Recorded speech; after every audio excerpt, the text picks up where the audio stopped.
ఇదియు కాక అతడింకను చాలా సంగతులు చెప్పి ప్రజలను హెచ్చరించుచు వారికి సువార్త ప్రకటించుచుండెను. బాప్తిస్మమిచ్చు యోహాను గురించి వ్రాయబడింది.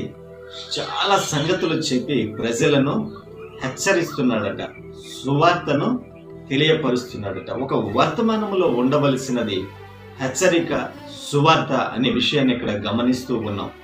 హెచ్చరిక మాత్రమే మనిషి జీవితాన్ని సరిచేస్తుంది. ఒక వ్యక్తికి మేలు కలిగి చేసేది హెచ్చరిక. ఏమండి, ఈరోజు చూస్తున్నాం ఆశీర్వాదం బోధ. దేవుడు నిన్ను ఆశీర్వదిస్తాడు, నిన్ను దీవిస్తాడు, నీ దగ్గర ఉన్న వేలు, లక్షలు, లక్షలు, కోట్లు. ఇదే కదండి. నేనేమంటానంటే, నీవు నమ్మకంగా, నీవైనా నేనైనా నమ్మకంగా యథార్థంగా మనం జీవించినప్పుడు దేవుడు తప్పక దీవిస్తాడు, ఆశీర్వదిస్తాడు. అది సత్యం. కానీ ఒక హెచ్చరిక మన జీవితాలను సరిచేస్తుంది, ప్రభు వైపుకు త్రిప్పుతుంది. ఇక్కడ బాప్తిస్మమిచ్చు యోహాను గురించి రాయబడింది. హెచ్చరించుచు, సువార్త ప్రకటించుచు బోధ చేశాడట. హెచ్చరిక ఎంత విలువైనదో ఈ వచనం ద్వారా మనం గ్రహిస్తున్నాం.